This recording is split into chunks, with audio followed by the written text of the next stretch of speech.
Hat Patil बंडला फेकीत होते.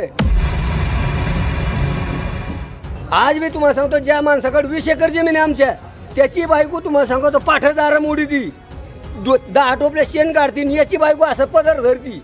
कसं तुम्ही नाही ऐकायचा? नंतर मग तू नाही माई ओबीसीचं म्हणजे सगळ्याचा बाप झाला काय? तिसरी पास पाटील आरक्षण मागू शकत नाही. जे खरे पाटील आहेत ते म्हणते आम्हाला नकोय. आम्ही ऊस तोडायला आहे, साखर यायला खायला आहे, पैसे कामाला हे आहेत आणि तोडायला आम्ही आहेत. अरे कुत्री रगत प्यायचे नाही, तुम्ही प्यायला लागले आमचं. नमस्कार मंडळी, मी तुमचा सारथी मित्र समाधान पाटील तुमचं आपल्या या सारथी परिवारामध्ये हार्दिक स्वागत करतो. मंडळी, तुम्ही पहिला व्हिडिओ पाहिलाच असेल. या आबाजीला उत्तर आपण आपल्या भाषेत किंवा त्यांच्या भाषेत सुद्धा देऊ शकतो. पण मध्ये येते ते आपली संस्कृती व आपले विचार. नाहीतर यांना खालच्या स्तराला जाऊन सुद्धा आपण उत्तर देऊ शकतो. तर चला महत्त्वाच्या मुद्द्याकडे. आबाजी जे बोलतात की पाटलांनी बाया नाचवल्या फालानं ढिमकानं, हे पाटील समाजाचं किंवा पाटलांचं हे नाव खराब करण्यात आलेलं आहे.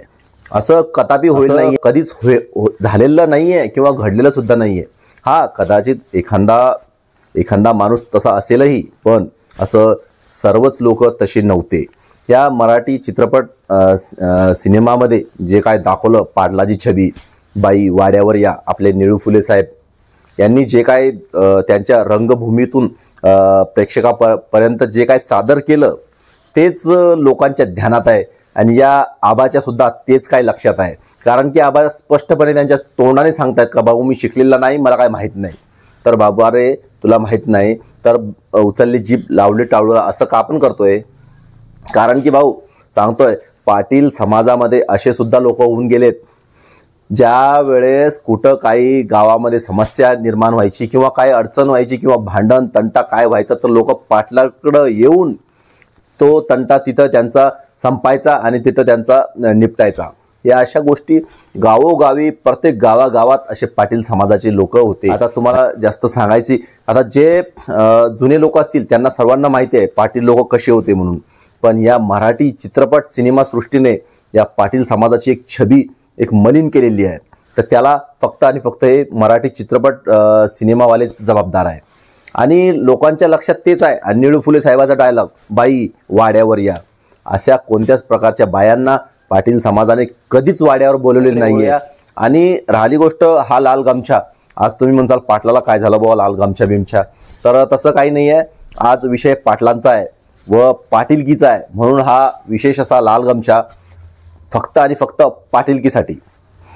आणि हा आबा बोलतो काय किंवा कोणत्या पाटलाची बाई कधीतरी ऊस तोडायला गेली का किंवा कोणाचे भांडे घासलेत का किंवा आणखीन काही भरपूर कामं. अरे बाबा रे, तुझा अभ्यास कमी आहे. मी आता या आबाला एकेरी शब्दात बोलतोय, बाबा रे तुझा अभ्यास कमी आहे, जाऊन पा, पूर्ण महाराष्ट्र पिंजून पा. आम्ही स्वतः पाहिलंय आमच्या गावात सुद्धा आणि पंचकृषीत सुद्धा पाटलांच्या बाया लोकांचे भांडे पण घासतात आणि ऊस तोडी पण करतात, शेतामध्ये काम पण करतात. हे सगळं याच डोळ्यांनी पाहिलेलं आहे. म्हणून आबाजी पहिला अभ्यास करायचा आणि मग बोलायचं पाटलांबद्दल, नाहीतर उचलली जीभ लावली टाळूला असं कदापि करायचं नाही. मित्रांनो, महत्त्वाचा मुद्दा हेच आहे की पाटील समाजानं कधीच कोणावर अन्याय केला नाही किंवा अत्याचार केला नाही. राहिली गोष्ट आरक्षणाची, आरक्षण हा मुद्दा वेगळा आहे, पण तुम्ही सरळ सरळ पाटलांवरती आरोप करतायत ते हे कदापि खपून घेतलं जाणार नाही. ही गोष्ट लक्षात ठेवा.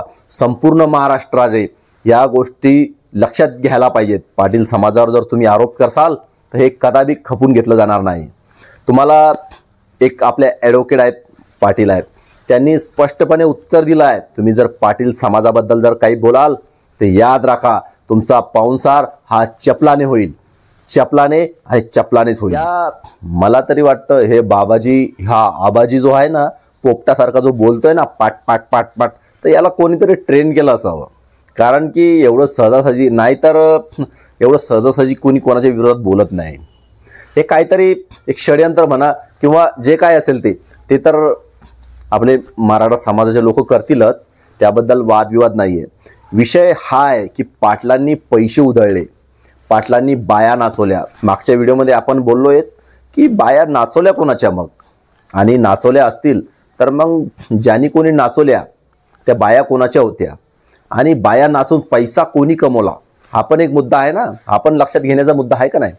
तर मित्रांनो, सांगायचं तात्पर्य हेच आहे की पाटील समाज प्रामाणिकपणे वागत आलेला आहे आणि इथून पुढेही वागत आहे. आजही पाटील समाजाची जी मुलं आहेत, कोणी पेट्रोल पंपावरती काम करत आहे, कोणी रिक्षा चालवत आहे, कोणी ट्रॅक्टर चालवत आहे, कोणी शेतात राबतोय आणि कोणी भाजीपाला विकतोय. हेच नाही तर आपले पाटील समाजाची मुलं क्लास 1 क्लास 2 ऑफिसर सुद्धा आहे.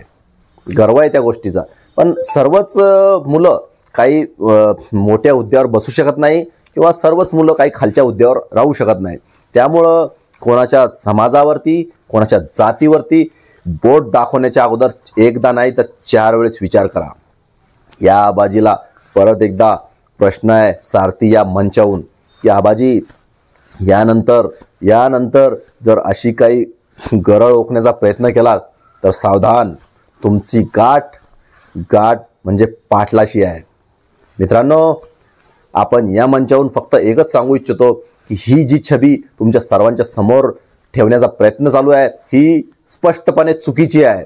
फक्त आणि फक्त पिक्चरमध्ये पाहून जर तुम्हाला खरं वाटत असेल तर पिक्चरमधले सर्वच्या सर्व सीन हे डुप्लिकेट असतात, नकली असतात. मित्रांनो, आपला हा व्हिडिओ पाटीलकीबद्दल आहे आणि पाटलाबद्दल आहे. मित्रांनो, पाटील सर्वांना उरेल आणि पुरेल तोच पाटील. मित्रांनो, इथं सांगायचा मुद्दा एवढाच आहे की पाटील समाजाने कितीतरी लोकांचे वाद विवाद हे सर्व मिटवले आहेत. आज सुद्धा लोक आदराने पाटील असं बोलतात, पाटील या. आणि पाटलाला पाटील म्हटलं की पाटील लोक किती उदार मनाचे आहेत, किती चांगल्या स्वभावाचे तुम्हाला चांगलंच माहिती आहे. आज पाटील हॉटेलवर बसू द्या आणि कोण म्हणलं रामराम पाटील तर पाटील सर्वांना चहा पाजतो, भलेही त्याची शेती विकू द्या. मित्रांनो, ही वस्तुस्थिती आहे. सांगायचा मुद्दा हेच आहे, आबाजी काय मनात येईल ते बोलतायत, पण हे चुकीचं आहे. मित्रांनो, हा संदेश आपला संपूर्ण महाराष्ट्राला कळू द्या, म्हणून हा व्हिडिओ जास्तीत जास्त शेअर करा. चला तर मंडळी, भेटूया आपण पुढच्या व्हिडिओमध्ये छान अशा विषयासह. तोपर्यंत काळजी घ्या. चला तर मग भेटूया.